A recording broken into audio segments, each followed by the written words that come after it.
Bueno, pues gracias y gracias por vuestra asistencia, es decir, la contribución a que hay aquí unas cuantas bocas que no sean la mía sola, a través de las cuales siempre cabe que pueda surgir eso de la razón común, de esa que no es de nadie y que es la única que se enfrenta a la realidad y que por eso puede hablar de ella. Aquí me siento impulsado a hacer dos cosas. Una, hablar alrededor de este libro y del padre Lucrecia, del De Rerum Natura, y sacar de él alguna cosa, y por otra hablar de la realidad sin más y con sus pretensiones de realidad total. Lo venía notando al llegar aquí, hace hoy muy buen tiempo en Valencia, hace demasiado buen tiempo. Hace demasiado buen tiempo porque os voy a recordar una canción francesa que yo creo que lo dice bastante bien. Qué buen tiempo a contratiempo, o quel beau temps a contretemps. Que la tristeza me embriague, que tristeza me enivre, porque es más pesado no poder vivir, car c'est plus lourd de ne pas pouvoir vivre. Cuando hace buen tiempo, quand il fait beau temps. Esa es la cuestión. La realidad se disfraza de vez en cuando de eso, de cosas como el buen tiempo. De esa manera, junto con otras, nos hace tolerable y no tenemos por qué despreciar, ni eso siquiera, el breve disfrute de un poco de buen tiempo, con tal de que eso no nos soborne, es decir, con tal de que eso nos sirva para ocultarnos la falsedad esencial de la realidad. De forma que os propongo, y esto toca esta duplicidad del título del libro, por un lado, Rerum Natura, que en las versiones más modernas puede acogerse bajo el término bastante odioso y maltratado de naturaleza, y por otro lado este otro término de realidad, que es el que he empleado anacrónicamente para traducir la versión. No olvidéis que todo eso que se presenta con visos de natural, por ejemplo, este buen tiempo que hace, aunque pretenda estar por fuera de la realidad y más allá de la realidad, lo natural, que justamente tiene su gracia en que no se sabe qué es, a pesar de la ciencia. Eso, por otro lado, está inevitablemente metido dentro de la realidad y puede contribuir justamente al engaño, al descuido con respecto al reconocimiento de la falsedad, de la mentira, que a la realidad le es necesaria. La realidad pretende ser toda la realidad. La realidad pretende que la realidad es la realidad y que eso es todo lo que hay. Y ahí se acabó. Y esta es una de las pretensiones de la realidad que más claramente denuncian justamente su mentira. Porque eso, bien mirado desde abajo, mejor dicho, bien sentido, eso no puede ser. No puede haber una realidad total. Pero esa es su pretensión esencial y es el fundamento de la falsedad. Vamos, por tanto, a intentar hablar de las cosas todas, a volver otra vez sobre la física tal como se presenta en esta forma especialmente clara y desgarradora, que es la predicación de la física de Epicuro a través de la boca y de los versos de Lucrecio, y vamos a intentar entender a través de ella lo que puede, sin más, hacerse valer para la ciencia en general, cualquier otra física, y para la realidad en general, con su pretensión de ser toda la realidad, todas las cosas. La empresa de Epicuro y la de Lucrecio, por tanto, es la de liberarnos del miedo de la muerte. Y la fe de Epicuro, de Lucrecio, para conseguir eso, se coloca justamente en la física, en la ciencia. Volveremos al final, espero, sobre esta cuestión del miedo de la muerte y sus relaciones con la muerte misma. Pero por ahora nos importa hacer notar la función liberadora que a la ciencia se le atribuye, a la ciencia de la realidad, a la física.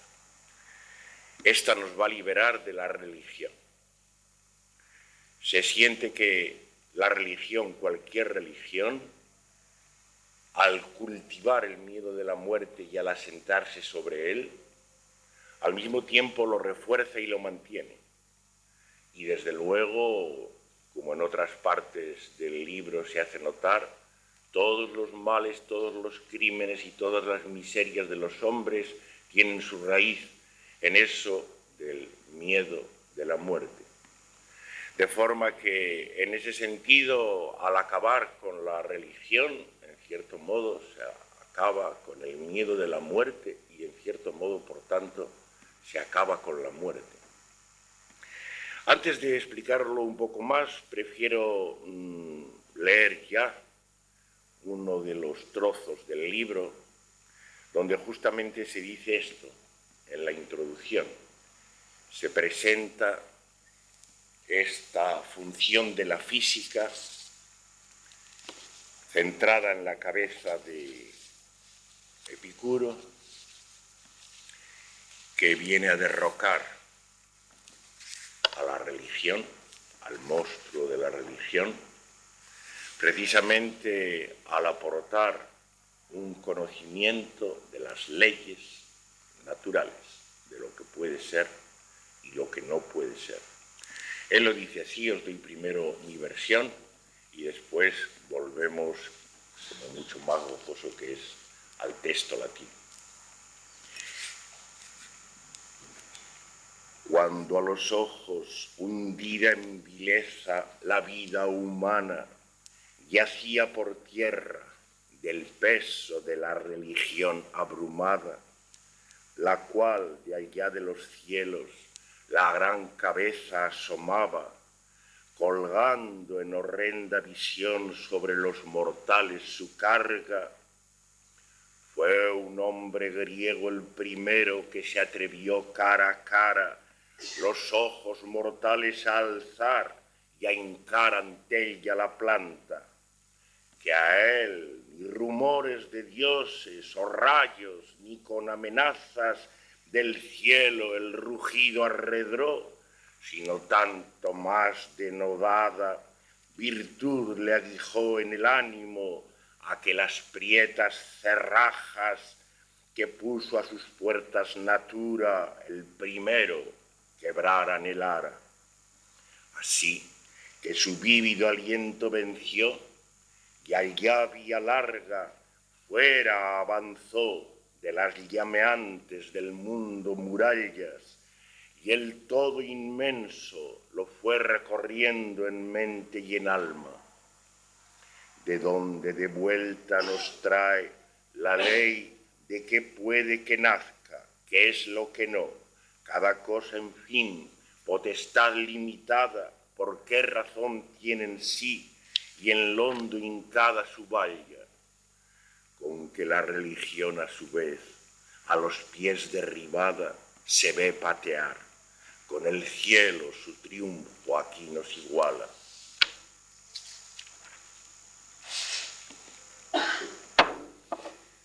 Es decir, humanante oculos foede quam vita jaceret interris oppressa gravisur religione, quae caputa caeli regionibus ostendebat horribili super aspectu mortalibus instans, primum graius homo mortalis tollere contra est oculos ausus primusque obsistere contra. Quenneque fama de un nec fulmina nec minitanti murmure compresit caelum, sed eo magis sacren irritata animiu virtute fringere utarta naturae primus portarum claustra cupiret. Ergo vivida vis animi pervicit et extra procesit longe flammantia moenia mundi, atque omnein mensum per agravit mente animoque, unde refert nobis victor, quis positor iri, quis nequeat, finita potestas denique quoique, quanam sit ratione ad qualte terminus haerens, quare religio pedibus subjecta vicissim opteritur, nos ex aequat victoria caelo. Así suena de claro, como veis, de manera que podemos sacar de esta formulación ya, de esta glorificación de la física de Epicuro, algunos de los elementos que aquí me interesan más.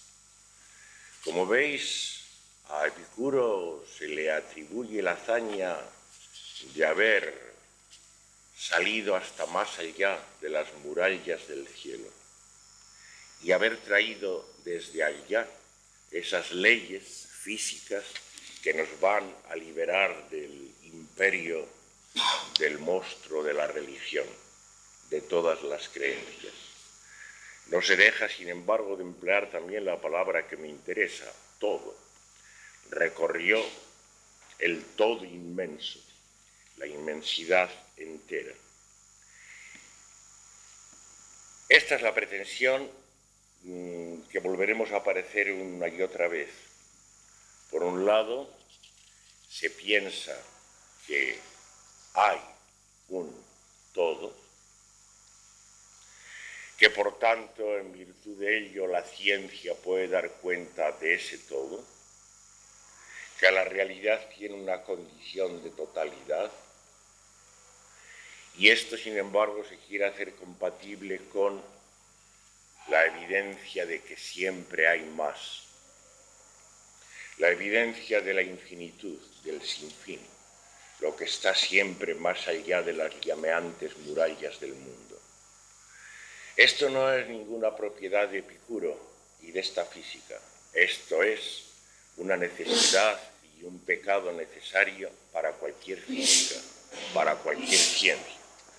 No puede sostenerse de otra manera, sino intentando la compatibilidad entre la pretensión de todo, la pretensión de totalidad, y la evidencia que por debajo se cuela de que siempre hay más, la evidencia del sinfín, de tal forma que se trata de reducir a realidad también eso de lo sinfín, que estaba más allá de los límites de la realidad.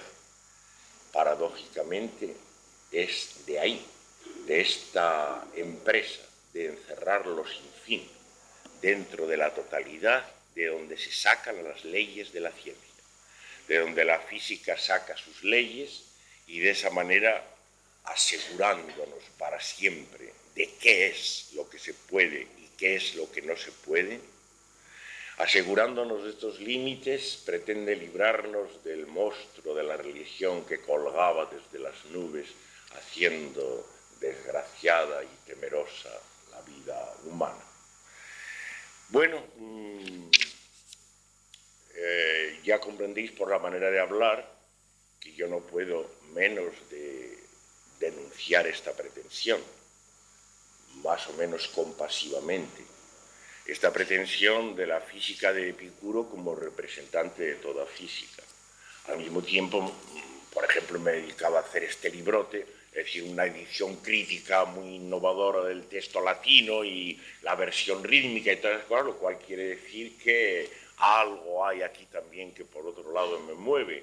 Y esta actitud paradójica mía yo creo que conviene tenerse también en cuenta. Desde luego, más o menos compasivamente tengo que reconocer que lo que aquí Lucrecio canta es también mentira, que la ciencia, la física, que viene a acabar con la religión, está siempre presta a convertirse en otra nueva forma de religión. No sé si yo hubiera leído esto en lugar de leerlo 20 siglos después de Lucrecio, o lo hubiera leído un siglo después, a lo mejor no lo hubiera podido sentir tan claro. Pero vivo con vosotros en el régimen último de la historia y por tanto en el progreso último de la física y de las explicaciones científicas. Y entonces esto me permite reconocer que en el estado del bienestar es justamente la ciencia, con la física a la cabeza, la que ha venido a ser la religión de nuestro mundo y a cumplir exactamente las mismas funciones que Lucrecio atribuye a la religión en general. No tengo que entretenerme en recordaros que al lado de la religión central de la ciencia quedan residuos de las viejas religiones, quedan bandas de Hare Krishna, quedan católicos que van a misa, quedan gente que se hace el horóscopo de vez en cuando, en fin, todas estas estupideces, pero todos estos restos de otras religiones en nuestro estado son realmente secundarios y complementarios y respetan, por supuesto, a la dueña central. Todas ellas respetan y están decididas a hacerse compatibles y amigas de la física, de la ciencia central, incluso aspirando a ocupar junto a ella puestos en las universidades, ¿no? Fenómenos parapsicológicos, cátedra de fenómenos parapsicológicos, por ejemplo, entre otras cosas, ¿no? Astrología, una cátedra de astrología, por menos de nada, evocando a los manes de Newton o cosas por el estilo, ¿no? Bueno, pero la religión es la ciencia. Esa es la que los estados del estado del bienestar y el capital promueven y sostienen y por sus buenas razones. De manera que digo que al mismo tiempo que tengo que reconocer el engaño y el fracaso de la pretensión de la física, al mismo tiempo pues tengo que sentirme conmovido, tanto por Epicuro como por Lucrecio, porque es desde luego un intento que viene de veras de abajo, de librarnos de la muerte. ¿Cómo no lo va a ser? Este es el intento que alienta todo el libro y esto tiene que conmovernos de alguna manera. Es hasta cierto punto segundo que ese intento venga a dar en una nueva forma de fe. Al mismo tiempo, aunque no seáis físicos la mayor parte de vosotros, sino más bien filósofos, pero después de todo da lo mismo, al mismo tiempo tengo que preveniros de que esto puede suceder una y otra vez. Efectivamente se puede llegar a descubrir el engaño de la realidad movidos por el odio a la muerte, por el intento de romper con el miedo de la muerte. Pero si se elucubra una ciencia, un saber, una filosofía para conseguir librarnos de ello, esa filosofía, ese saber, está ya a su vez introduciéndose dentro y convirtiéndose, por tanto, en otra forma de religión, más o menos avanzada, otra forma de fe, que era lo que se trataba de romper. Veis, por tanto, que el destino de la física es paralelo, en cierto modo, al destino de la realidad misma de que ella trata. Consiste en esta relación entre lo de totalidad y lo de infinitud, en lo de todo y el sin fin. Así como en el objeto, así como en el tema de esta física, he enunciado ya la forma central del engaño, que es la necesaria pretensión de poderse comprender o abarcar, de ser un todo, en el que hasta el infinito quede encerrado. Y por otra parte, eso no cura nunca de la herida de sentir que hay siempre más y que es mentira que la realidad sea toda. Así de la misma manera en el lenguaje que trata de ella. En principio este lenguaje está fuera del objeto, por eso puede lanzarse contra la realidad. Es un lenguaje, es una razón que no es real. Si fuera real no podría hablar de la realidad. Esto es una perogrullada que conviene siempre tener presente. Y por tanto actúa negativamente frente a la realidad y frente a la pretensión y la fe de la realidad. La denuncia, la destruye. A su vez, ese lenguaje, esa razón que estaba en ese momento viva, está corriendo siempre el riesgo de lo mismo que el infinito de la matemática física, quedar asimilado, metido dentro, convertirse aquello en otra doctrina, por tanto, en otra fe, y dejar de poder estar vivo contra la realidad y, por el contrario, venir a formar parte de la realidad, en forma de doctrina física, en forma de creencia, por tanto, porque ese saber, esa doctrina, implica creencia, implica fe, de la manera que sea. No sé si he acertado a presentaros con una cierta claridad este paralelo entre lo que pasa con el objeto, el todo y lo sin fin, y lo que pasa con el lenguaje mismo que trata de descubrir los fallos de esa realidad. Sí, me paro un momento para que os podéis ocupar por aquí sillas que hay ahí si queréis. Quedan por delante sillas. Bien, descendiendo ahora un poco de este nivel más abstracto que quería haceros sentir el primero, lo que tenemos que constatar sin más es que desde luego al parecer la realidad necesita explicación. Si no, ni tendríamos aquí el libro de Lucrecio, ni Epicuro habría elucubrado una física, ni la ciencia habría seguido progresando a través de Newton y de Einstein hasta llegar a nosotros y seguir presentando alguna forma de explicación. Esto, a lo que nos quede por debajo de Pueblo y de Vivo, ya les sirve como una especie de indicio de que la cosa no está tan segura.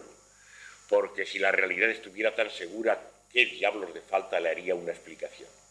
¿Qué diablos le haría a la realidad falta una física si la realidad fuera ya ella misma su propia explicación y no se prestara a ninguna duda? De forma que se puede decir que la presencia misma de una física, de una explicación continuamente renovada, es un indicio, una sugerencia de la debilidad y de la inseguridad de aquello que se pretende tan seguro y tan todo. Pero bueno, lo cierto es que los hombres van viviendo así, necesitan explicación. Una física, y en este caso la de Epicuro que Lucrecio canta, es ejemplar, para ofrecer una explicación de las cosas, res, la realidad, como decimos con un término ya muy posterior, medieval. Para explicar las cosas, tiene que ofrecer algo que no sean cosas, sino que de alguna manera esté fuera de las cosas, para que las cosas puedan apoyarse en ello. Es otra perogrullada. A lo mejor por esto os resulta un poco difícil, como la mayor parte de lo que os diga, que si os presento alguna dificultad es por lo excesivamente fácil que es.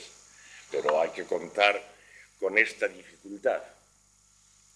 Una explicación, un artilugio explicativo de las cosas, está claro que no puede ser cosas, no puede ser real.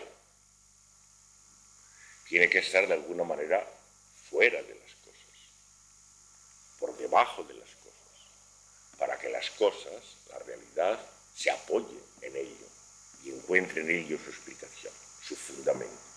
Esa es la perogrullada. En el caso de esta física, pues ya sabéis que el fundamento, lo subreal, que va a servir para explicación de lo real, son los átomos y complementariamente el vacío. De forma que tenéis que notar esto lo primero, que para poder ser explicación de las cosas, los átomos y el vacío no pueden ser cosas, si no, no servirían para explicar las cosas. De manera que esta es la condición. Y efectivamente, los átomos en esta física hacen todo lo que se puede hacer para conseguir no ser cosas. Es decir, que se crea en ellos, se presenten, pero que no sean cosas reales, que no sean res en el sentido concreto de cosas de la realidad. ¿Cuáles son las condiciones de los átomos? Porque después de todo lo otro, el espacio no es más que una consecuencia lógica inevitable de los átomos mismos, del hecho de que los átomos tienen que estar en algún sitio, y para que los átomos estén en algún sitio o se muevan por algún sitio, ese sitio no puede ser átomos. Y no ser átomos quiere decir vacío, quiere decir nada, una nada complementaria con los átomos. Para los átomos no ser cosas, tienen que conseguir, por un lado, ser inanalizables, indivisibles, lo que dice el término griego adoptado por Demócrito y después por Epicuro, átomos, inanalizable, indivisible. Efectivamente, se supone que toda cosa real es analizable y gracias a eso la física la puede tratar. Pero el fundamento de las cosas, ese, no puede tener esa condición real. Si los átomos pudieran analizarse o dividirse, ya serían cosas. Ya habrían, por tanto, dejado de servir para lo que pretendían, para explicar las cosas. Echad una mirada ahora al progreso de la ciencia desde Epicuro para acá. ¿Qué les ha pasado a los átomos? Pues efectivamente que han venido a convertirse en cosas.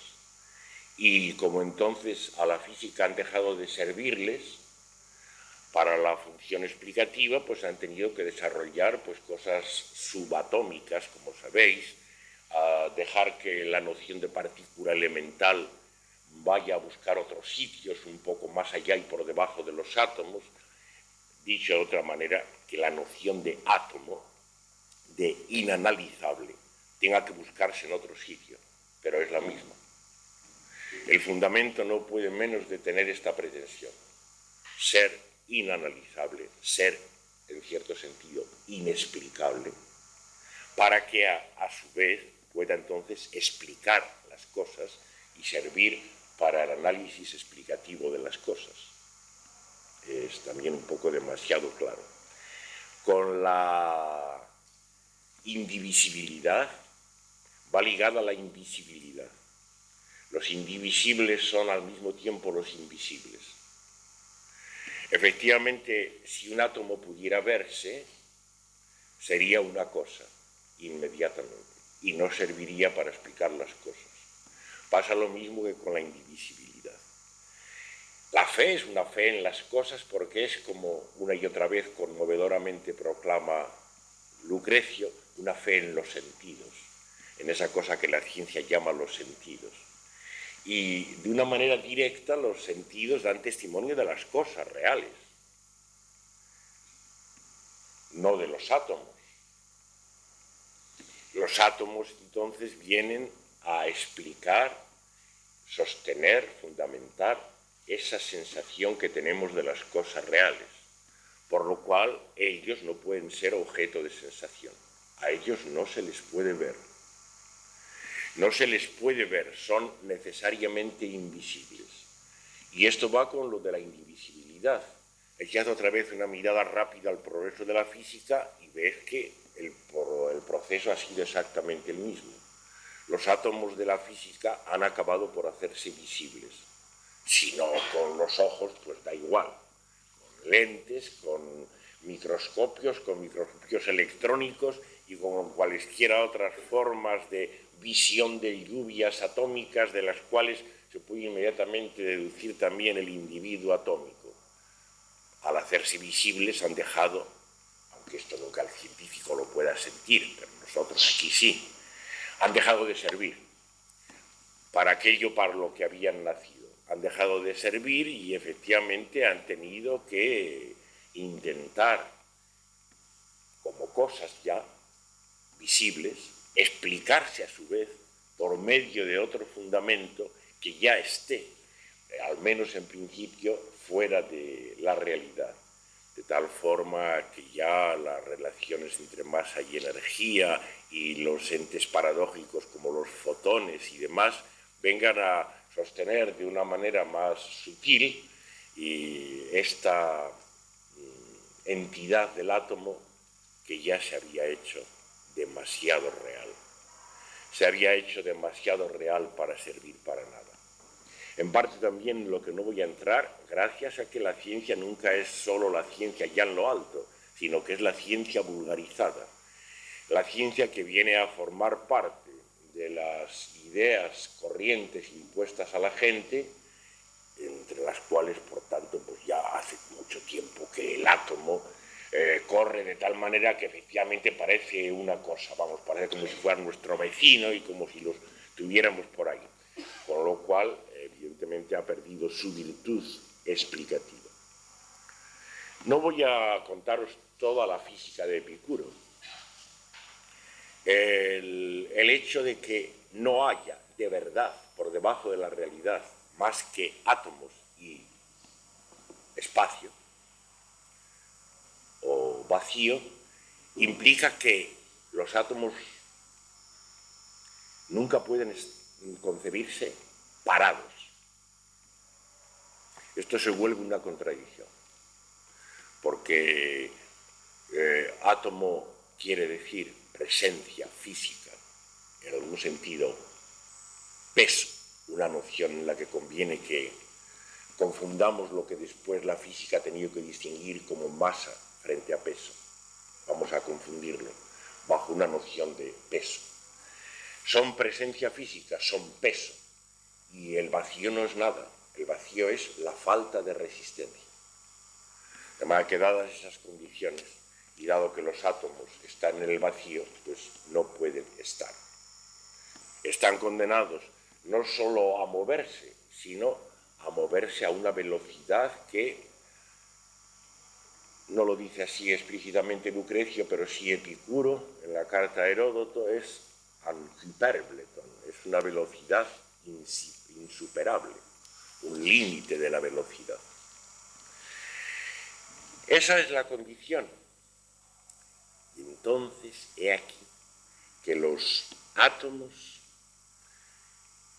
chocan entre sí. Y al chocar entre sí forman conglomerados atómicos, y esta es la creación de la realidad. Ahí está toda la creación de la realidad. De forma que las cosas se obtienen, por un lado, porque hay átomos, hay peso. Y el peso, de por sí, implica ya una caída, un movimiento. Por otro lado, porque esta caída está corregida por el choque, de tal forma que la verticalidad a que, lógicamente, la caída estaría condenada se convierte, gracias a los choques y entrechoques, en una diversidad de trayectorias, gracias a las cuales pueden surgir cosas, conglomerados más o menos espesos, y entre las cosas pueden surgir mundos, universos diversos, que no son más que una especie de cosas. Bueno, pues es problema para la física cómo tiene que presentarse como inevitable, como necesario y por tanto como razonable esto de que los átomos tengan que chocar entre sí.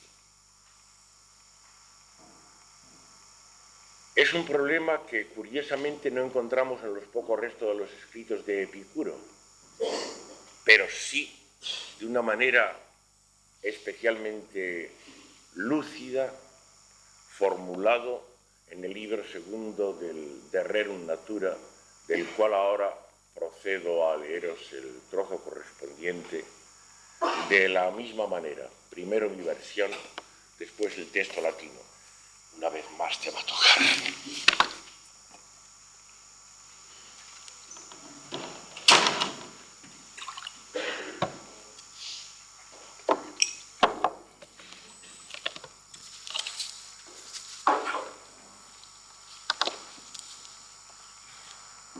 Algo hay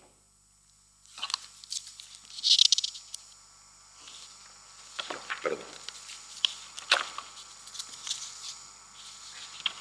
Es un algo hay, pero estaba un poco más adelante en el libro segundo. Algo en esta cuestión también que entiendas anhelo, que cuando los átomos van el vacío abajo derechos, del propio su peso llevados, en tiempo a veces incierto lugar, se tuercen un poco del derrotero, tanto no más que se pueda decir que mudó el movimiento. Que si jamás desviarse solieran, tal todos ellos, cual gotas de lluvia cayeran por el vacío desierto, ni a los primordios jamás les habría choque ni encuentro surgido. Así, nada nunca natura habría compuesto. Que si uno quizás supone que pueden al ir elementos de peso mayor, más aprisa por el vacío derecho, de arriba a caer sobre menos pesados, y choques y encuentros así producir que puedan obrar genital movimiento, muy desviado se aleja del cálculo verdadero. Pues cuanto va por el agua y el ralo aire cayendo, eso es ley que el caer a razón acelere del peso, por cuanto la arnaz del agua y del aire el cuerpo ligero, no a toda cosa el empuje le pueden igual detenerlo, sino vencidos ceder a la más pesada más presto. Ah, pero a cosa ninguna, de parte alguna, ni a tiempo ninguno, el vano vacío pararle puede el intento, sin que según lo que pide su ser, siga siempre cediendo. Dado lo cual, todo debe, por el vacío quieto, igual de aprisa moverse, sin ser iguales los pesos. Nunca, pues, de lo alto podrán sobre más ligeros, más pesados caer, ni crear por sí con encuentros la varia moción por donde natura rija su reino. Con que una vez más, que un poco desvíen los cuerpos primeros es necesario, y no más que lo mínimo, no movimientos al sesgo parezca que quiero trazar y lo nieguen los hechos, pues esto a la mano está y bien claro se ve, que los pesos, cuanto por ellos es, andar no pueden al sesgo, de arriba a plomo al caer, en lo que puedas tú verlo, pero que nada, en nada, del fiel de su derrotero, de sí se desvíe el yo mismo, ¿quién hay que pueda ver eso? Hay que prepararos ahora a entender bien al propio Lucrecio con su voz, que para eso estamos aquí. Una vez que os he dado la versión que es bastante fiel, espero que sin saber latín podáis seguir el latín, que es lo que nos importa. Hacerlo sonar un rato. Yo no conozco otra manera de hacer vivir a los muertos más que haciendo sonar su voz. Para eso estamos aquí. Illus incisquoque terrebus cognoscere auemus, corpora quondi orsum rectum perinane feruntur, ponderibus propriis, incerto tempore ferme, incertisque locis, spatio depellere Paulum, tantum quod moment mutatum dicere possis. Quod nisi declinare solerent, omnia deorsum, imbris utiutae caderent perinane profundum, nec foret offensus natus, nec plaga creata principiis, ita nil unquam natura creasset. Quod si forte aliquis credit grauliora potesse corpora quocitiur rectum perinane feruntur incidere ex supero leuioribus atque ita plagas gignere quae possin genitalis redere motus, auius auera longer ratione recebit. Nam per aquasquae conque caduntat quaera rarum, haec proponderibus casus celerare neces est, proptere aquia corpus aquae, natura quae tenuis aeris, ausposunt aeque renquamque morari. Sed citius cedunt grauioribus ex superata, ad contra nulli, de nulla parte, neque ullo tempore, innane potes vacuum subsistere rei, quin sua quos natura petit concedere pergat. Omnia qua propter debent perinane quietum aeque, ponderibus non aequis concita ferri.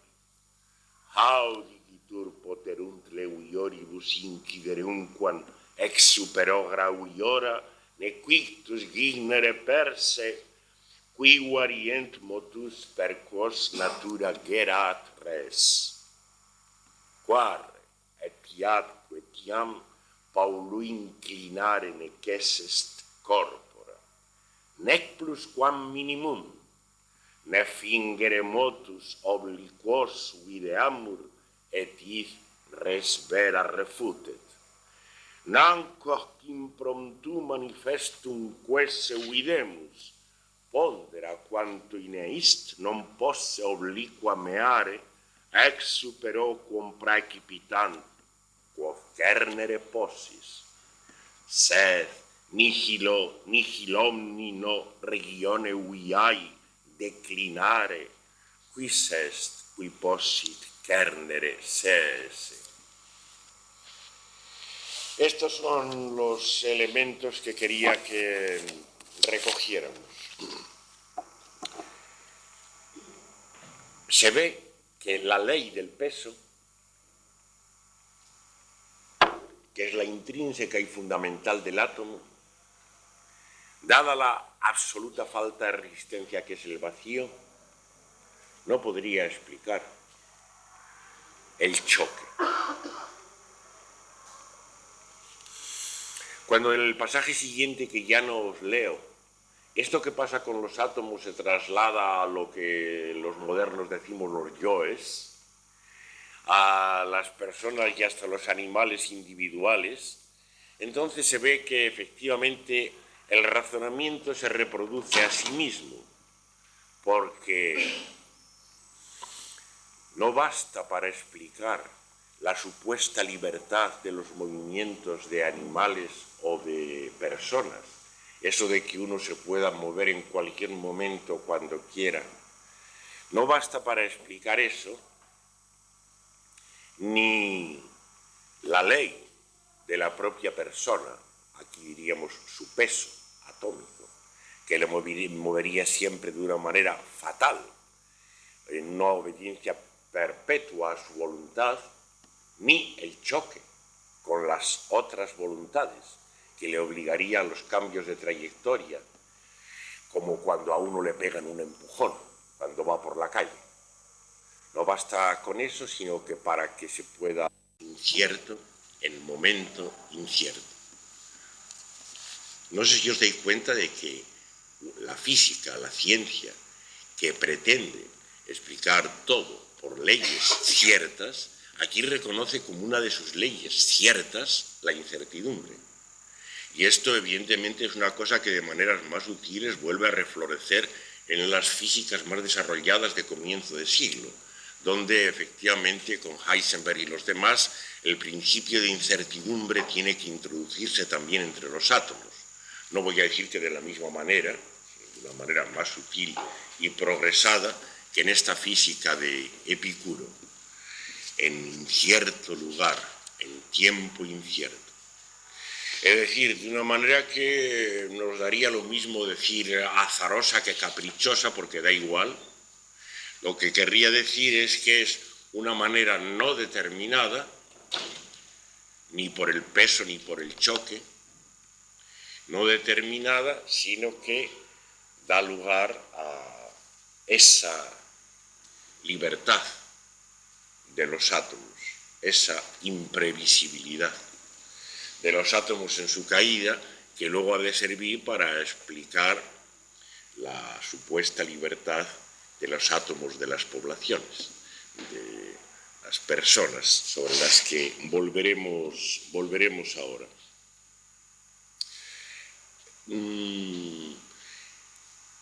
Resulta que se trata de que sí, el físico tiene necesidad de explicar la libertad. Tiene la necesidad, porque para eso está la ciencia, de tranquilizar a las poblaciones. Y las poblaciones viven en la creencia de que cada uno sabe dónde va y que hace lo que quiere y que es capaz de capricho, aunque no sepa bien cómo. Y desde luego, puesto que la subrealidad atómica es como un espejo de la realidad, esto va a implicar que a los individuos atómicos se les atribuye algo semejante. Pero la cosa es mucho más grave.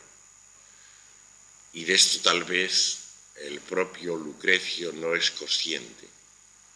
No se trata ya solo de explicar la libertad, se trata de explicar la realidad.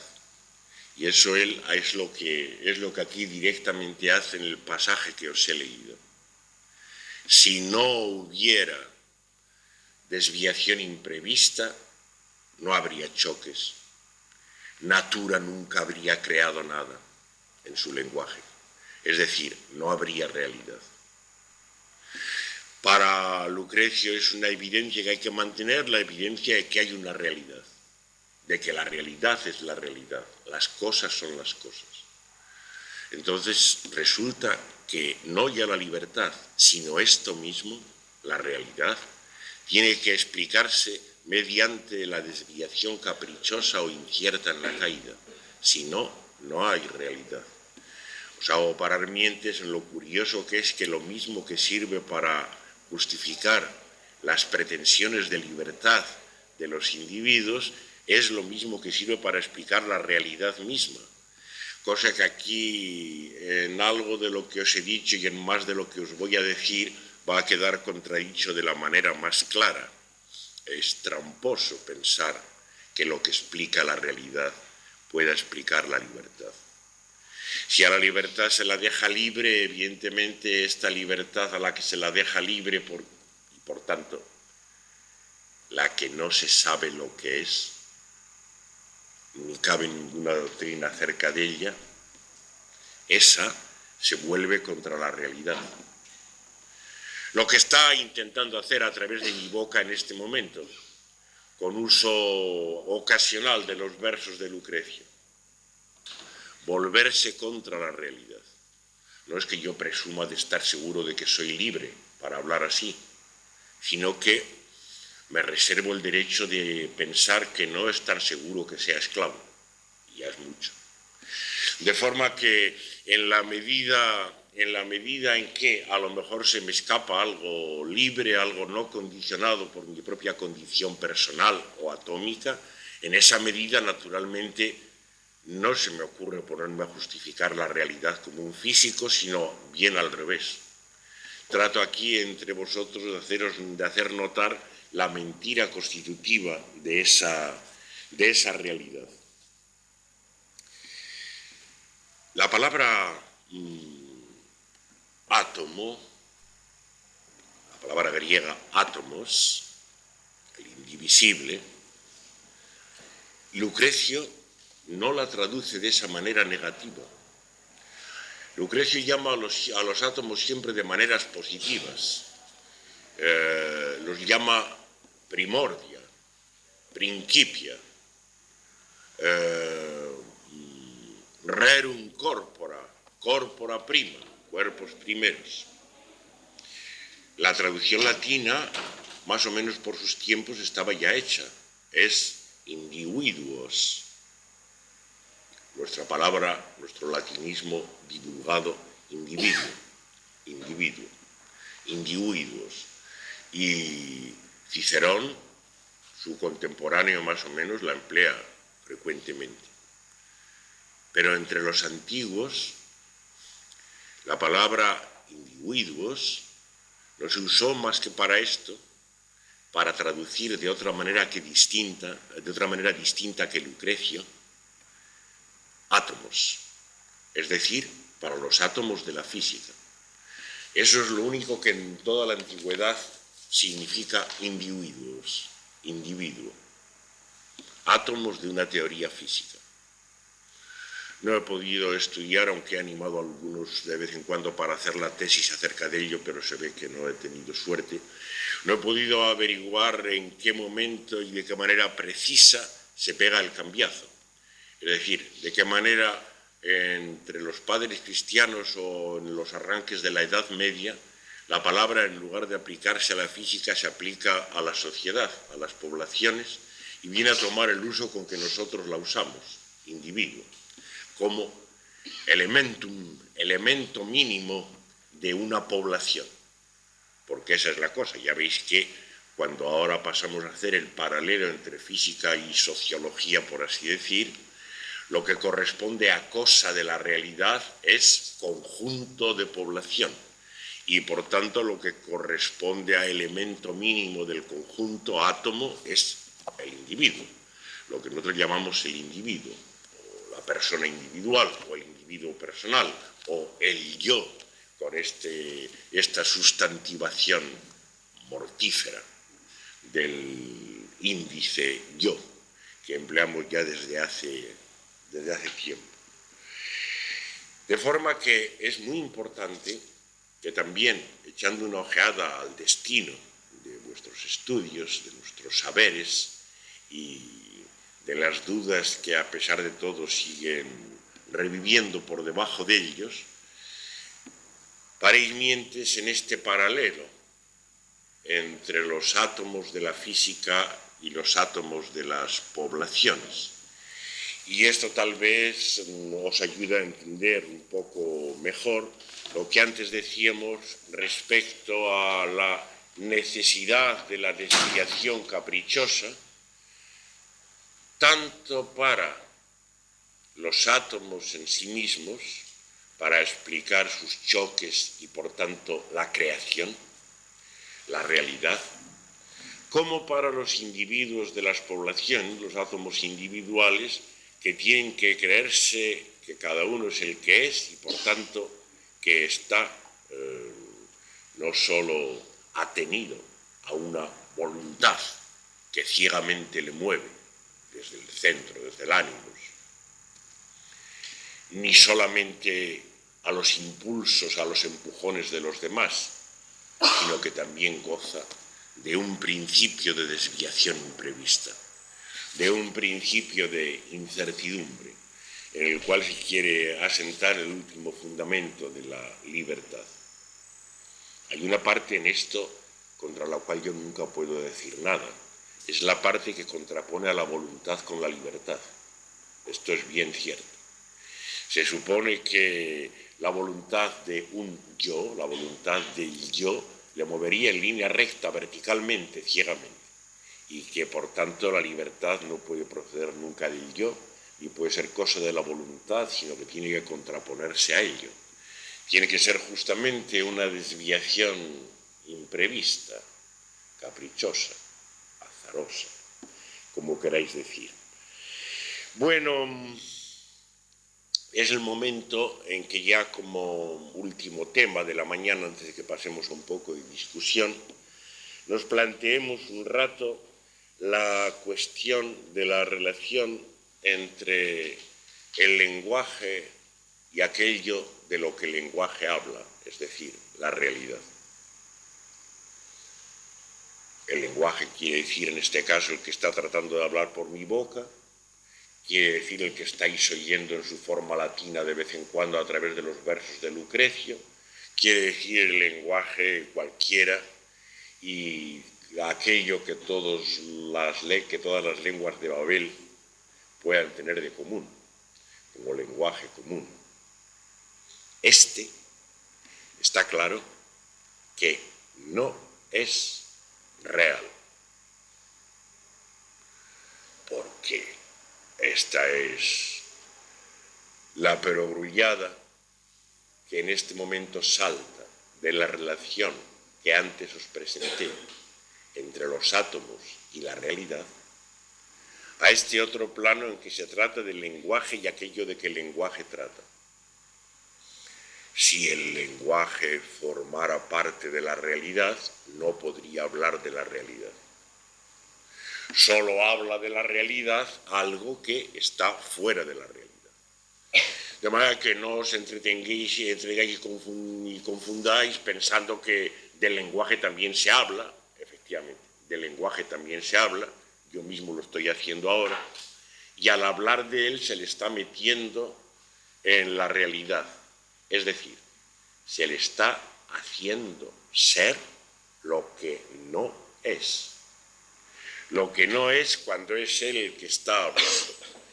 Al hablar de él se deja, el lenguaje se deja, se viene a constituir como un elemento de la realidad, pero entonces ya es el que no era.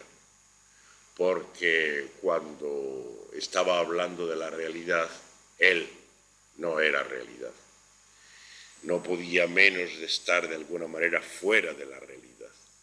De manera que al lenguaje le pasa esto, al primer elemento lógico de todo lenguaje, que es la negación no, le pasa esto. Esta que está sonando en vuestros oídos a cada paso. Es que no es algo real. Hombre, si me pongo a hablar de él, puedo escribir, como se han escrito, libros acerca de la negación en las diferentes lenguas. Y efectivamente de esa manera es real. Es decir, se ha tomado al no y se le ha convertido en una cosa entre las cosas, de la cual se habla. Pero cuando él estaba diciendo no, entonces no era real. Cuando nos hemos puesto a hablar de él, se le ha hecho otra vez ser lo que no era. Él tenía su poder y su gracia en que no era real. No era una cosa. Si no, ¿cómo le podría decir no a la física, a la realidad misma, a la religión, a nada? Efectivamente, para poderle decir no a la religión, a la física, a la realidad, no, mientras vive, tiene que ser no real. Finalmente, este corazón del lenguaje que soy yo, también me pasa lo mismo. Yo no soy real. Vamos, yo soy real en cuanto vosotros me miréis, me hagáis una foto, incluso me llaméis don Agustín García o el catedrático García Calvo o cualquier otra de esas cosas detestables que seguramente no podréis menos de llamarme de vez en cuando, condenándome en cierto sentido a muerte con ello mismo, con la sola denominación. Eso es real, pero yo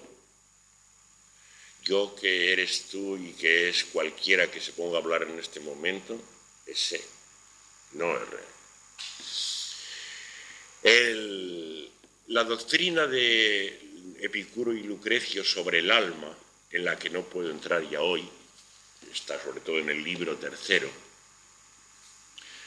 reconoce la existencia, es decir, realidad del alma, y naturalmente como no hay más existencia que la física, la reconoce en forma de una existencia física, atómica. Con esta distinción que hay una parte, el ánima en latín, que está esparcida por todos los miembros, es como un flujo atómico esparcido por todos los miembros y que por tanto recuerda mucho al sistema nervioso de la biología moderna. Y luego hay un centro de donde parte la voluntad, la deliberación y todo el animus, que está en contacto con el ánima, la cual a su vez está en contacto con el resto del organismo y gracias a eso pues funciona tanto la sensación en un sentido como el movimiento en el sentido contrario. Os quería recordar que el animus, la parte central del alma atómica, para Lucrecio se sitúa aquí. Muy aproximadamente aquí. ¿Dónde estáis? Aquí.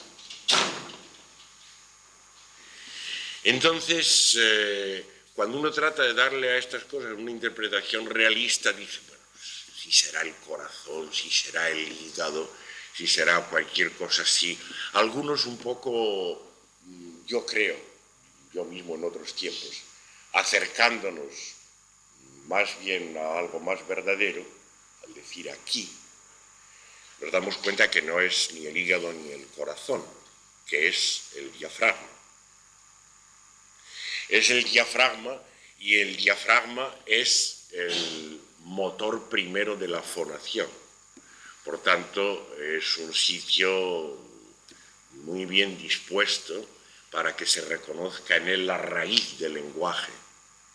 Y por tanto, que no ya en la física de Epicuro y de Lucrecio, sino en las creencias generales de la gente, aflore un reconocimiento de esta identidad entre la cosa vaga del alma y esta otra cosa no vaga, pero irreal, como he mostrado, que es el lenguaje, mientras está vivo, al cual se puede representar muy bien o por la laringe, como otras veces se hace en creencias de los pueblos, o por el diafragma, yendo más a fondo, o por la lengua, como muchas veces se hace, pero naturalmente siendo todos estos sitios nada más pues tentativas de situación de aquello que es insituable. Bueno, en el último año, mientras estaba haciendo la cosa de Lucrecia, me di cuenta de que esto se puede decir de una manera más verdadera. Porque yo estoy precisamente aquí. Es decir, que la situación consiste en el gesto que estáis viéndome hacer de una manera repetida. Porque la gente, cuando quiere por gesto decir yo, lo hace siempre así. Nunca dice así, ni así, ni así. Y de otra manera, la gente dice siempre así. Siempre. Variando muy poco de sitio. No, tampoco apuntando al corazón ni nada, así, apuntando al centro de sí mismo. Y, por tanto, esto me parece que es una interpretación más verdadera. En efecto, si la física de Epicuro coloca el animus o centro de la estructura atómica ahí, es porque recoge una impresión mucho más general que no ya consiste en creencias referentes a la situación del lenguaje en el diafragma o la laringe, sino que se apoya en este gesto primario del lenguaje de gestos, que es el señalarse a sí mismo, el que me habéis visto repetir. Resulta que por lo que sea, pues uno se señala a sí mismo de esa manera, haciendo un gesto que en cualquier lugar y lengua del mundo toma aproximadamente esa forma. Yo estoy también, igual que el lenguaje mismo, igual que el no, yo estoy fuera de la realidad. Ya me pueden haber venido las teorías físico-sociológicas a convertir en un átomo de las poblaciones. Sí, yo, como don Agustín García, estoy dispuesto y no tengo más remedio que someterme a ser lo que dice mi documento de identidad, es decir, una unidad constitutiva de un número de una población. Esa es la realidad, tan trivial como necesaria. Pero yo no puedo ser real.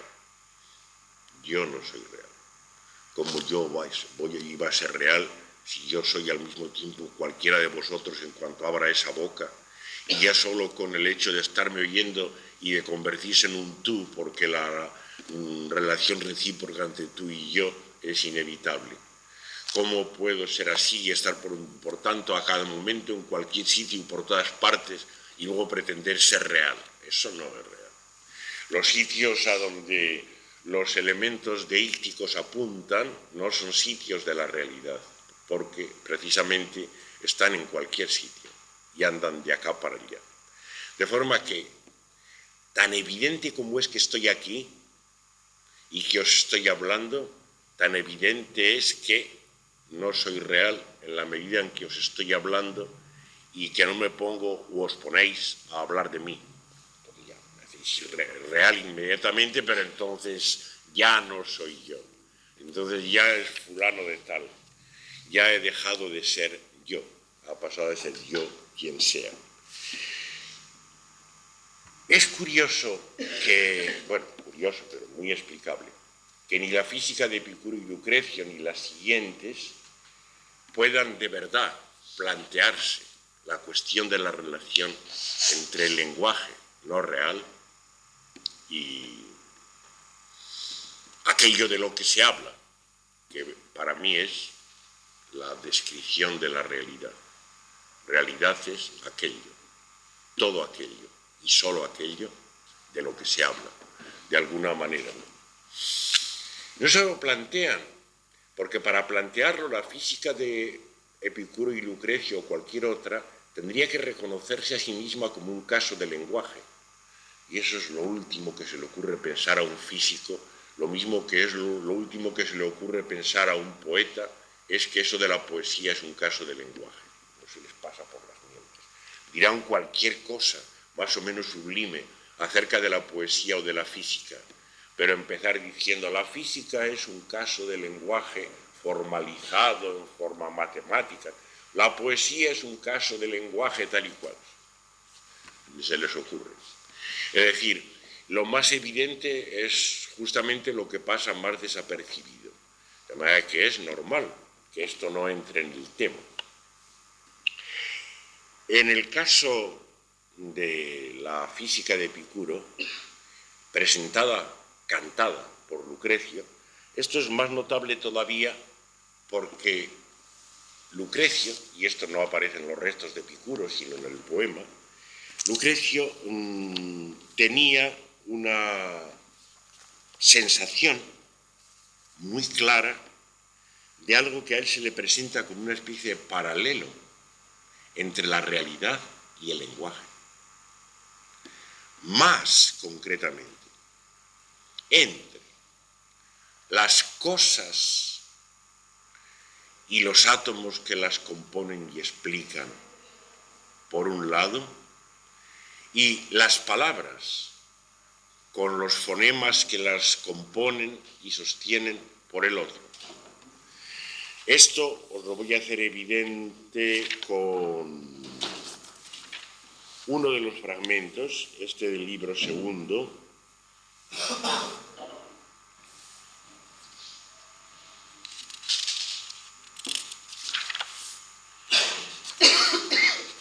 que dice: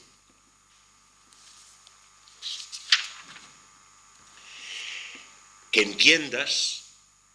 entiendas que mucho importa unos mismos primordios con cuales se junten en cosa y en cuál entre sí posturas enlacen y qué movimientos reciban y den uno a otro al toparse, ni creas que puede al cargo estar de los eternales cuerpos primeros lo que en las cosas por cima agitarse vemos y que a las veces perece y de pronto renace. Aún más, las letras aquí en nuestros versos mismos importa con cuáles y en orden cuál, cada cual con cuál se coloca. Porque es que unas mismas, mar, sol, tierra o cielo o ríos denotan, las mismas también animales, trigales, árboles nombran. Si todas no, parte mucho mayor semejantes en todas, mas se distinguen por su posición cosas unas de otras. Igual asimismo, las cosas en sí que de átomos constan, sus intervalos y rutas, enlaces, pesos que chocan, sus golpes de encuentro, mociones, posturas, orden y formas, cuando se truecan, trocarse a su vez tal deben las cosas. El paralelo está claro. Él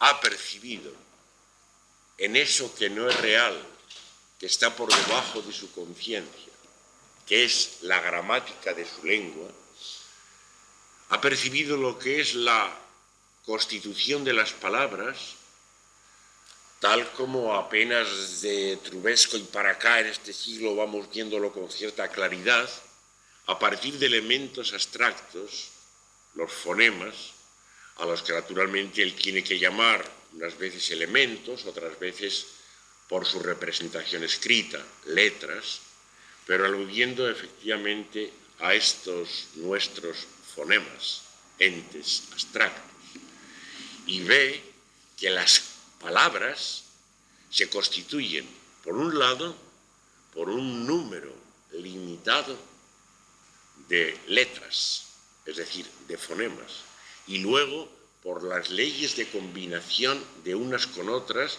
y de prohibición de combinaciones. Ve que así están formadas las palabras y entonces inmediatamente se le ocurre, y se le ocurre unas cuantas veces, aunque no os lea más que esta en el poema, se le ocurre hacer la comparación con la realidad, como si dijera, así también las cosas con respecto a los átomos. Tengo que aclarar en un paréntesis que los fonemas no corresponden precisamente a los átomos, dicho así en plural, porque los átomos son sin fin. Los fonemas en cualquier lengua son un conjunto limitado. Son, por ejemplo, 23 en la lengua con la que os estoy hablando.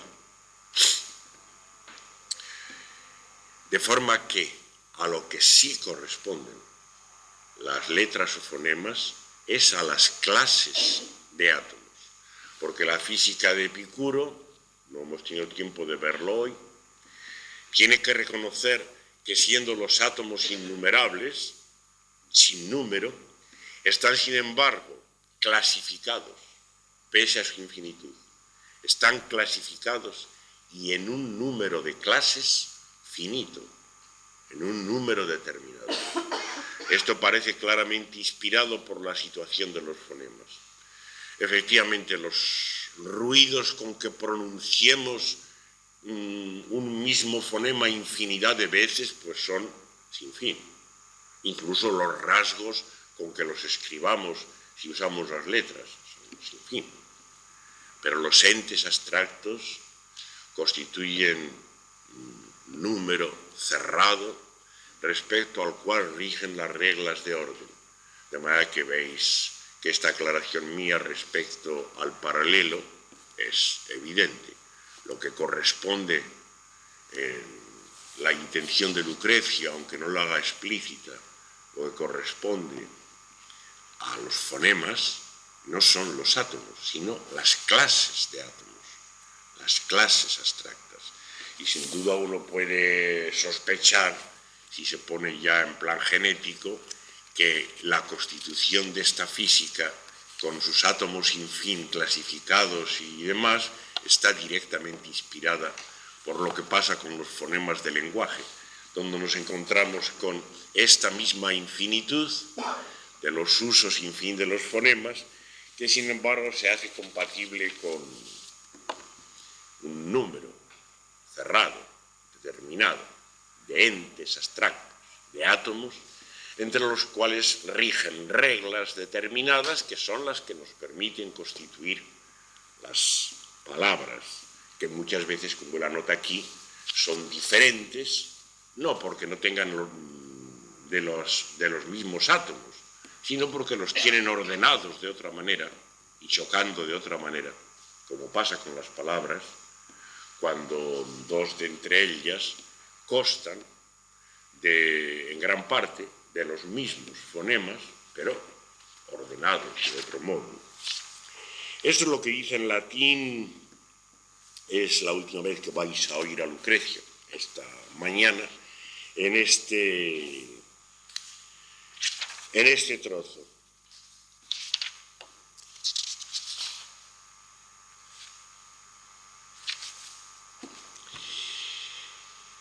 Inde aliis aliud conjungit et efficit omnes recita convertant formas mutenque colores et capiant sensus et punto tempore redant. Ut nos cas referre eadem primordia rerum cumquibus et quali positura contineantur et quos inter se dent motus accipiantque neue putesa eterna penes residere potesse corpora prima quod in summis fluitare videmus rebus et interdum nasci subitoque perire. Quin etiam refert nostrissim versibus ipsis cumquibus et qualis int ordine quaeque locata nanque adem caelum mare terras flumina solem significant eadem fruges arbusta animantis.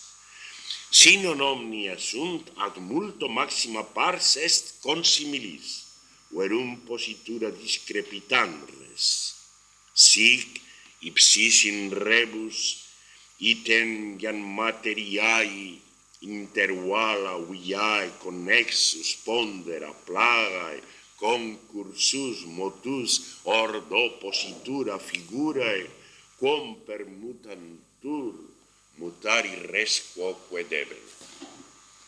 Solo el cambio de orden y de formas de choque de unas pocas clases de átomos determinadas puede explicar la variedad y la variabilidad de las cosas, mientras que los átomos son, cada uno en su clase, incapaces de todo color, de todo cambio, y sin tener más condición que el peso esencial y la forma que los clasifica, la forma que la figura que los distribuye en estas clases.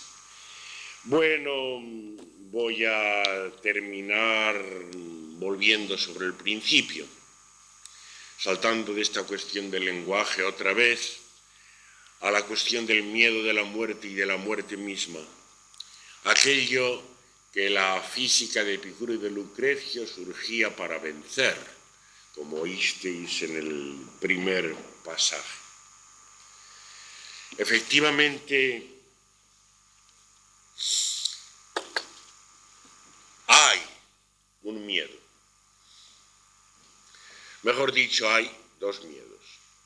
Esta es la constatación de la que nace toda la empresa de la ciencia y tal vez todas las demás empresas de los hombres. Hay dos miedos porque os sugiero que la realidad, con su pretensión de totalidad, es esencialmente futura. Porque la idea que la realidad necesita, y también esa pretensión de totalidad suya, solo sobre un tiempo vacío puede establecerse. Y tiempo vacío es justamente lo que se llama futuro. Y esta realidad futura tiene su fundamento en la que podemos llamar la madre o el padre de todas las ideas, que es justamente la idea de que me tengo que morir. La idea de que mi muerte siempre futura, siempre futura. Fijaos que no hay ningún otro tipo de muerte que a mí me toque, más que una muerte siempre futura. Las de los parientes o los amigos, esas son reales, pero desde luego esas no me tocan. Una que me toque de veras es la mía, y la mía no solo es que sea la mía, lo cual sería relativamente trivial, sino que es siempre futura. No hay experiencia alguna de mi muerte. Esto explica bien que nunca la ciencia pueda ocuparse de semejante cosa. En el lenguaje de las ciencias no puedo aparecer yo. Los individuos personales no tienen que ver con la física. Ni propiamente puede aparecer la negación viva, ni puede aparecer el lenguaje que está hablando de la realidad, sino es convirtiéndose en otra cosa. Pero aquí está reinando en mi constitución contradictoria, por un lado, esto que me constituye, que es mi muerte siempre futura, sin la cual yo no sería yo, sin la cual no tendría documento de identidad. En ese sentido se dice que esta idea de la muerte siempre futura es la raíz, la madre o el padre de todas las demás, de las ideas vulgares y de las de la ciencia, todas, naciendo de ahí. De manera que esto dice de una manera más abstracta y penetrante la pretensión del propio Lucrecio de que la ciencia viene a acabar con el miedo de la muerte, solo que no distingue. Este miedo del que os estoy hablando es un miedo que no puede ser propiamente un miedo, porque como de algo que es seguro y cierto, como es mi muerte siempre futura, se puede tener propiamente miedo. Miedo se tiene de las sombras, de que puedan pasar cosas que no se sabe, que nos obliguen a estar en guardia, pero de una cosa segura.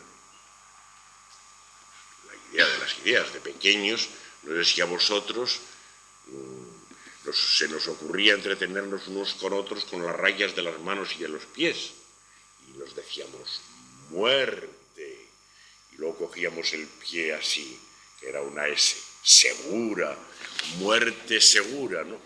Pues entonces, una vez que recogemos esta interpretación que llega a los niños, esta de la seguridad, todo eso de las rayas, todo eso del destino, ¿qué es? Muerte segura. Esa es la única. Una vez que está establecido así, ¿cómo puedo tenerle propiamente miedo? Si yo estoy hecho gracias a eso, si le debo mi ser, si le debo no solo mi ser, sino mi existencia, que es peor todavía, mi existencia como persona real. De manera que está claro que cuando se dice a eso miedo, se está mintiendo, de alguna manera. Que hay una aversión, un asco, una repugnancia, un rechazo, un intento de rechazo respecto a eso, es otra cuestión. Pero en todo caso es una reacción frente a algo que se da por seguro y por tanto no un miedo propiamente dicho. Bueno, entonces, por otra parte, hay miedo. Esto es evidente y por tanto este tiene que ser otra cosa. Y el miedo no puede ser más que miedo a lo desconocido. Como siempre es el miedo. Miedo a lo desconocido, a lo imprevisible. O sea, lo contrario que mi muerte, que es lo previsto por excelencia. Y es un miedo a lo imprevisible, a lo desconocido, por tanto, al sinfín, a la verdadera infinitud. A la verdadera infinitud en la que esta realidad se está hundiendo constantemente, ahora mismo mientras os hablo. Y que de alguna manera frente a la realidad tiene una condición de verdad. Frente a la mentira de la realidad, la mentira de su totalidad, está la evidencia de esta infinitud en la que la realidad se hunde. La realidad en general y por tanto la mía en particular también. En la que uno se está hundiendo y respecto a eso hay miedo. Pero entonces hay que preguntar quién tiene miedo. Y entonces está claro que quien tiene miedo es el que está constituido por su muerte siempre segura y sabida. Es el ser real, es el que tiene miedo.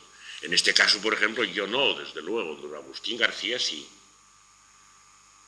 Él como es seguro, él como es una seguridad, como está constituido, como es un existente, ese naturalmente puede tener miedo de perderse por ahí, en un sinfín, es normal. Que se le desarmen las murallas, lo mismo las del mundo que las de él mismo, las murallas o límites de su definición. Pero yo de verdad no puedo tener miedo ninguno. Yo no muero nunca. Yo no muero nunca. Solo mueren los que existen, los reales. Pero yo no muero nunca. Y yo no era real. De manera que soy completamente incapaz de miedo ninguno. Yo no muero nunca.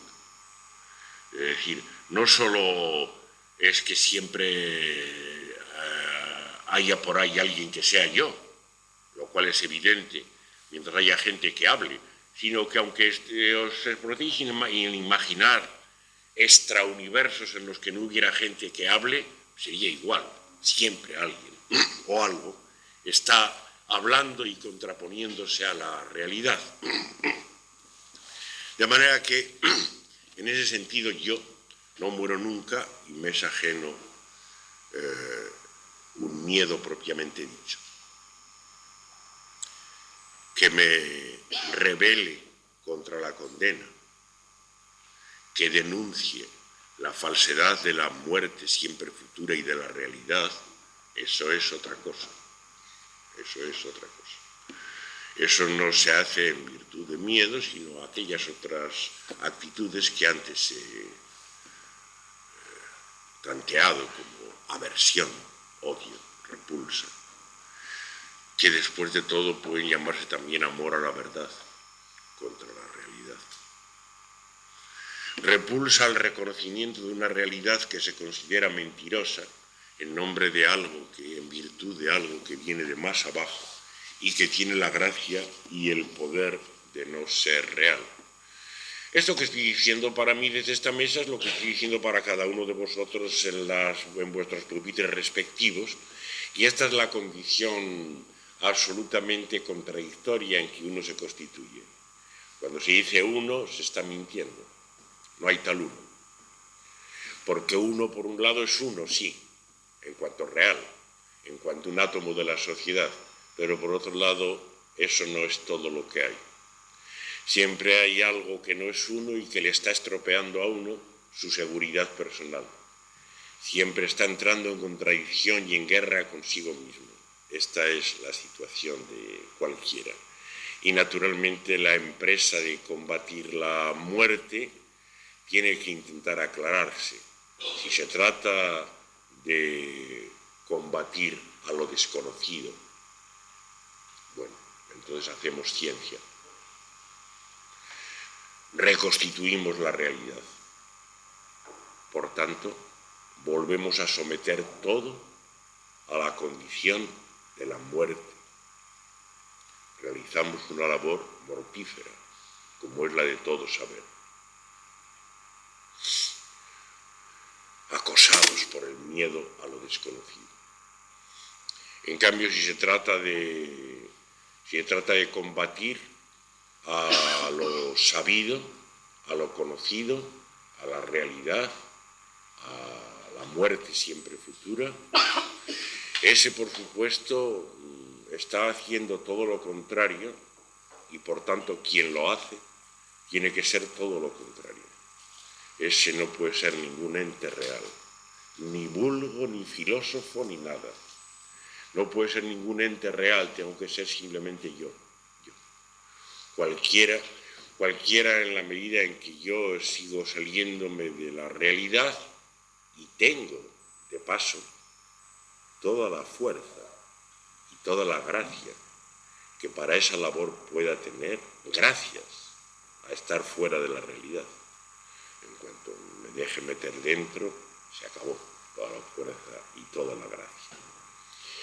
Bueno, por afán de que por lo menos la visión, aunque breve, fuera un poco redonda, pues hemos estado mucho rato. No sé yo si será demasiado tarde para que, sí, tal vez 10 minutos o un cuarto de hora, podemos seguir aprovechando para que yo salte a otras bocas y podáis decirme lo que se os ocurra. Nada más que ayúdame a recoger cualquier ocurrencia que tenga por ahí. Adelante. Ese que has dicho con la televisión a la cabeza. No vamos a decir que es la televisión sola, porque eso no tiene ni sentido siquiera. Es la televisión a la cabeza principalmente. Son creadores de la realidad. Yo naturalmente aquí me he dedicado a sostenedores o creadores de la realidad más finos, más sutiles, una física. Pero ya aludió también a la vulgarización, a través de la cual todas estas ideas que cuestionan la realidad se imponen a las poblaciones. Y el elemento de divulgación y educación principal son los medios de formación de masas, con la televisión a la cabeza. De manera que ellos están respaldados siempre más o menos desde arriba por la religión principal, que es la ciencia, pero están siempre realizando esta labor de constituir la realidad. Alguien decía, y eso me sirvió a mí para guardarme, pues hubiera tenido una tentación de no querer nunca aparecer en la tele. Alguien decía, solo el que aparece en la televisión existe. Exacto. Quien alcanza esa consagración de la propia ideación apareciendo en la pequeña pantalla existe. Los demás a lo mejor nos libramos en una cierta medida,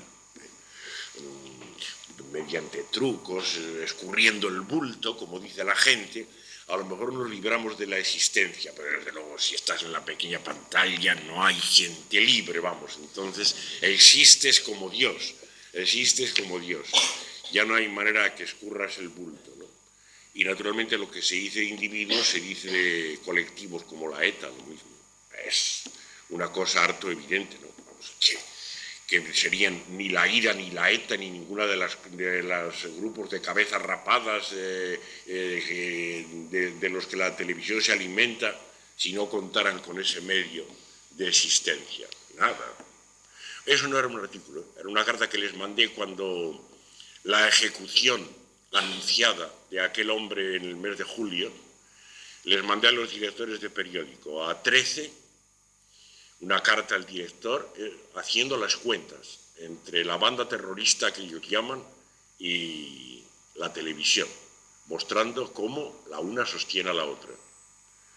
Lo que la banda terrorista le debe de existencia a los medios, y principalmente a la tele, y lo que los medios le deben a la banda porque les llena, como pocas cosas, espacios y les hace vivir, ¿no?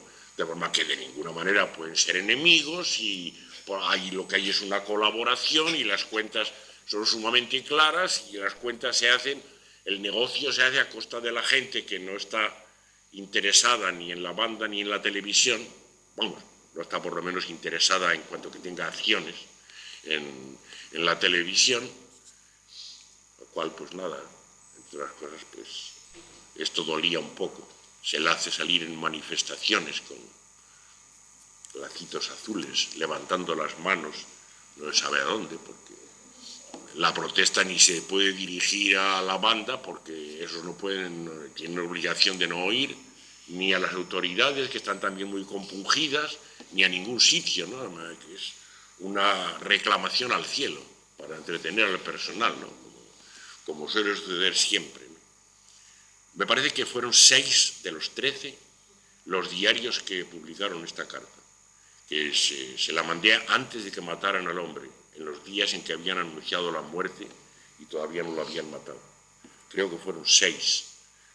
Siento no acordarme ahora exacta para que fuera un poco de agradecimiento a los diarios que fueron capaces de publicarla, ¿no? Desde luego ninguno de los más grandes. Bueno, pero no, muchos otros más corrientes, como el de Oviedo y el de Vigo y el de Canarias, ¿no? Los que no lo hicieron fueron los más grandes, esos no. Yo quería volver al tema de la charla y plantear un par de cuestiones que se me presentan como importantes. La primera es que efectivamente puede ser que el lenguaje no es realidad, pero lo que está claro es que la realidad, no solo la ciencia, la realidad misma es un caso de lenguaje. Y yo creo que afecta más esta ley precisamente a aquel punto, a aquella inflexión en que más dependa del habla, como por ejemplo ese yo intocable, ese yo gramatical al que tú aludas de esa manera salvadora, ¿no? En el sentido, por ejemplo, de que cuando don Antonio Machado dice con el tú de mi canción no te aludo, compañero, ese tú soy yo, lo dice dando por supuesto una condición de inteligibilidad del lenguaje, es decir, dentro de un idioma. Está claro que si tú fuera japonés, o aquí hubiéramos estado esta mañana alguien de una lengua muy, muy alejada, no hubiera entendido nada de esta herida común que tú has planteado en cuanto a la lógica, ¿no?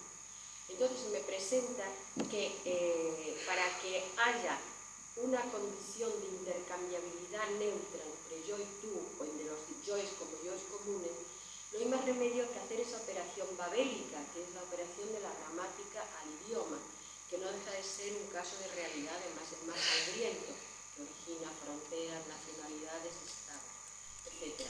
La segunda cuestión... Si te parece, bueno, me callo si no tiene mucho... Eso, eso, porque si no, para la dialéctica es mucho peor acumular cuestiones. Bueno, es una cosa que haces mal de principio y que se corrige sin más. Al decir que la realidad del lenguaje estás cometiendo ya una equivocación que ha quedado, es una cosa que no, ha quedado ya, aunque muy de pasada, corregida. La realidad no es lenguaje, es vocabulario, eso sí. He mostrado es vocabulario. Lo he mostrado con... Es vocabulario. Es vocabulario, por lo pronto.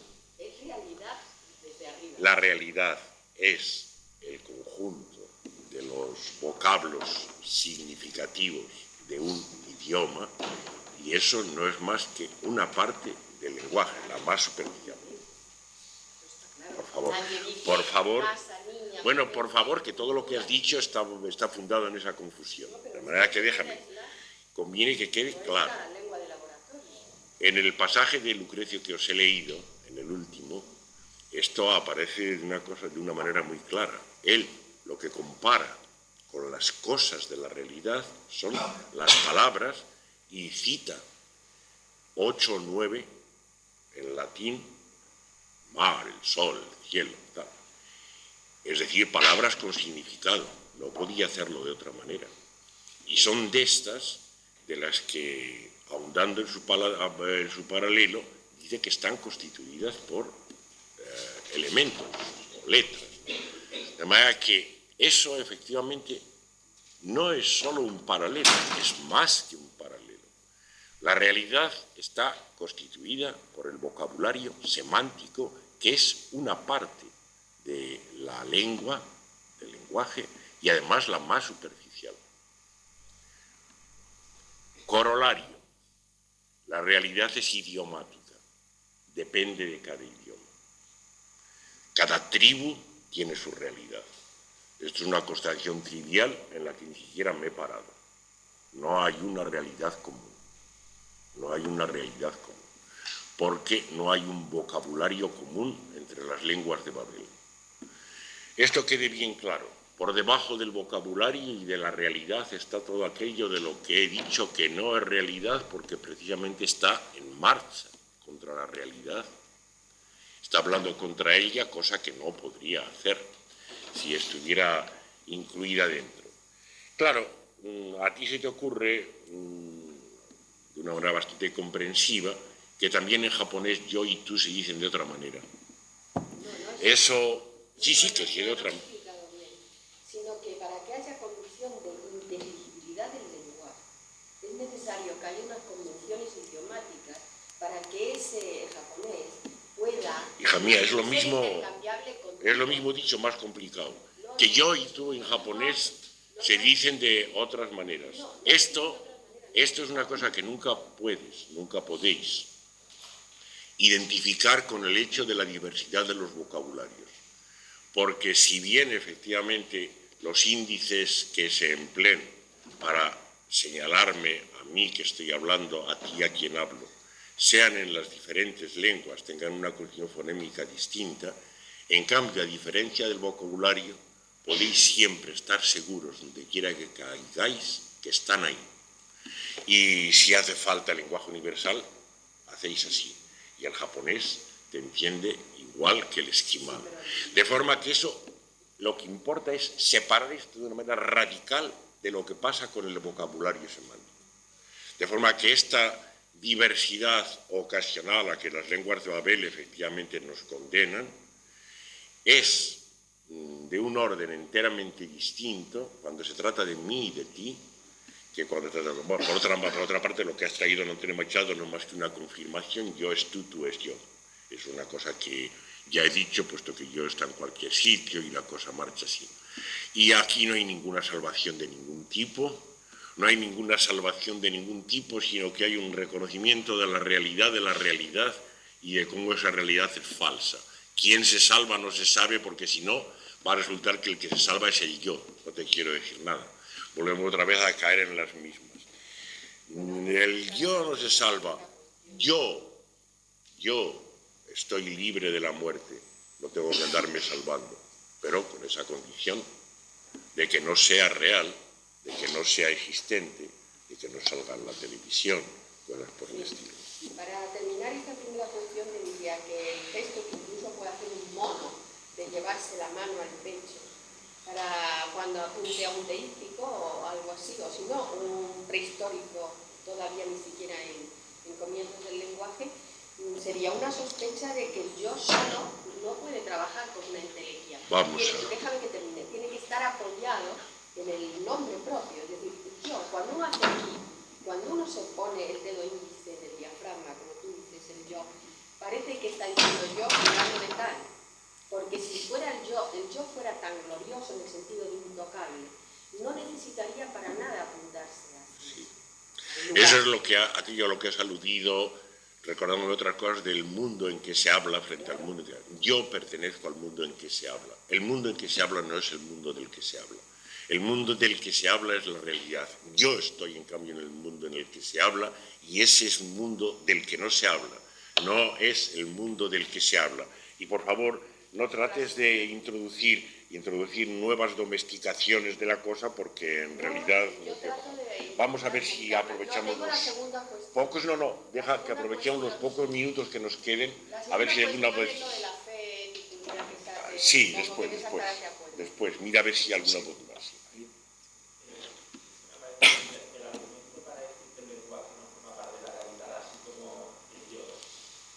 No, el yo no, perdón.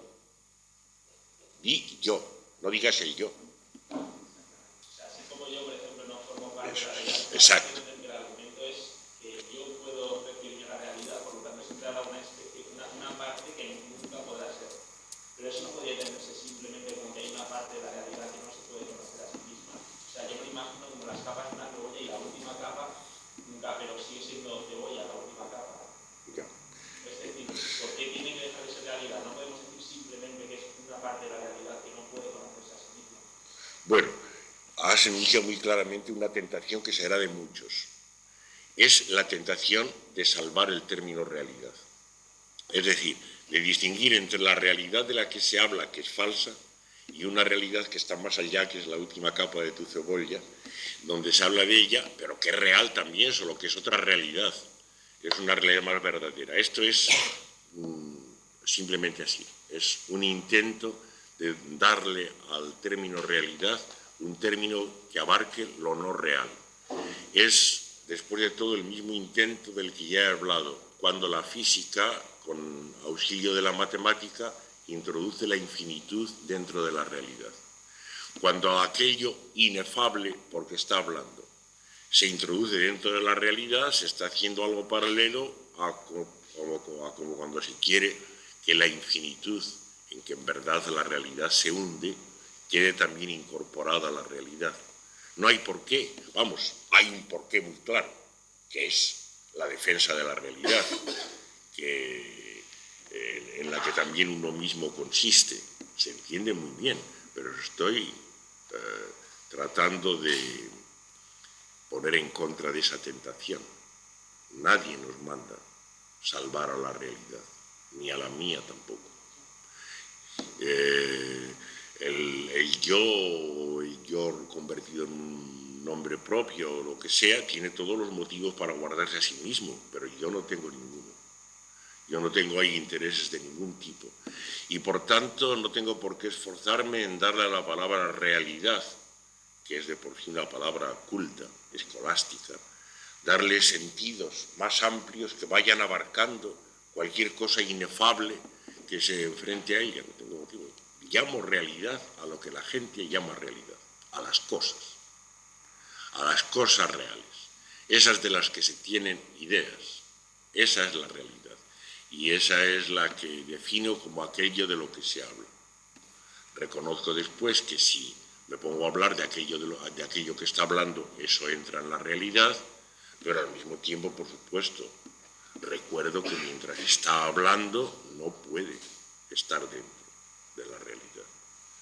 Pero vamos, yo pienso que sí que has hecho muy bien en sacarlo, porque la tendencia a pensar que hay una realidad de veras que abarca la realidad de la física y más es normal, que os va a producir a muchos y por tanto conviene estar dispuestos a rechazar esa tentación.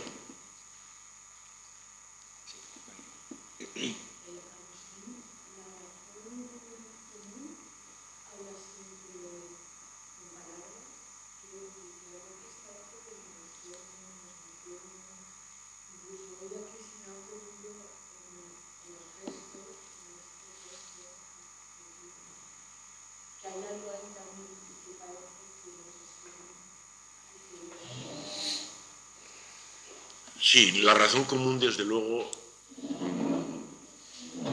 no habla con palabras en el sentido preciso que he dicho. Es decir, palabras con significado y, por tanto, palabras de una lengua, de un idioma. Por el contrario, si la razón común, como esta mañana ha intentado, lo hace así, a través de palabras de un idioma determinado, Esto lo hace a pesar de ello, pensando que, aunque estemos hablando en un idioma, en cualquier idioma hay elementos comunes que sí que pertenecen a la razón común. Pero la razón común no puede propiamente hablar con las palabras de ningún idioma. Entonces ya no hablaría, ya estaría sometiéndose por ello mismo a la realidad. Que tenga otras maneras que no sean orales, como por ejemplo la de los gestos, o incluso la de las cadenas de imágenes, del cinematógrafo, o en el último término la que tú dices, la de los ensueños. Eso es siempre una posibilidad abierta, pero no hay que pensar que esas otras maneras de manifestación sean esencialmente distintas de la del hablar a través de las palabras de una lengua determinada. Porque para eso, para pensar que son esencialmente distintas, tendríamos que pensar que efectivamente esta, la de hablar a través de las palabras de un idioma, tiene una condición privilegiada. Si la destronamos de esa condición privilegiada, entonces las otras maneras, sucesión de imágenes cinematográficas, ensueño, gestos, esas ya no se contraponen, son unas entre las muchas en las que, de las que la razón esa común se puede valer. Los sueños son un caso especial y hoy ya no tenemos tiempo de volver sobre el tratamiento de Freud y sobre cómo él planteaba bastante lúcidamente la duda entre asimilar el sueño a un lenguaje o no. Porque es evidente que un ensueño solamente lo conocemos, en realidad solo lo conocemos, cuando lo referimos despiertos. Y naturalmente entonces ya está sometido a un lenguaje de los corrientes, que aquello que no estaba sometido a un lenguaje de los corrientes fuera otra forma de lenguaje tomado más en general, es una posibilidad, pero misteriosa, como el propio Freud notaba, porque sería un lenguaje en el que no opera al menos directamente la negación, no hay un no, y el no es un elemento esencial de cualquier forma de razón. Es muy tarde, es un tema interesante y no podemos dedicarle más rato. A ver si hay alguna voz más y si no la hay... Sí, la última. Me interesa el asunto siguiente. Cuando has hablado dejando claro de que hay dos miedos, por una parte la contraposición entre ese primero al que aludías como miedo a mi propia muerte siempre futura, como miedo que parece que por el mismo hecho de ser un miedo infundado y mentiroso, ese existe, es real y constitutivo, frente al otro que era el miedo a lo desconocido, lo imprevisible, lo que no sabemos, asistir, que ese no hay, más bien, y cómo en contraposición del uno con el otro, parece que precisamente el primero se fundase en el segundo en el sentido de ser un miedo plegado sobre sí mismo, como un miedo a perderlo, justamente. En el sentido de que, claro, dejándolo de tener, dejaría de conformarnos, justamente. Y tendría, por tanto, a enraizar con el segundo, justamente. No sé, un poco ese Sí, juego de espejos, ¿no? Si te entiendo bien, se podría decir que justamente esa mi muerte siempre futura y esa seguridad en la realidad han surgido, por decirlo genéticamente, como cura y prevención que nos hemos buscado respecto al miedo primario, miedo de verdad, que sería el miedo de lo desconocido. Claro, comprendéis que la relación dialéctica no puede ser así, meramente genética. No puede haber un antes y un después. Esa ordenación misma ya sería propia de la realidad, del tiempo de la realidad, pero la conexión existe, digámoslo así, dialécticamente. En efecto, si uno cae bajo una muerte siempre futura, que le asegura su personalidad, que le asegura su realidad, es en virtud de que por el otro lado, por lo bajo, hay un miedo de perderse en lo desconocido. Pero claro, como el que tiene miedo de perderse en lo desconocido es el que está constituido ya como real, ¿cómo entonces podemos establecer un antes y un después? Es completamente imposible. Están, en todo caso, mutuamente condicionándose, ¿no? Bueno, hay que corregir por otra parte en lo que has dicho. No es que el miedo a la muerte siempre futura sea existente, sea lo existente. Es la muerte siempre futura la que me da existencia, la que me convierte en un existente. Es la muerte misma. Por eso he dicho que a este es impropio llamarlo miedo, que se le puede llamar negación o resistencia o refutación, pero no miedo, ¿no?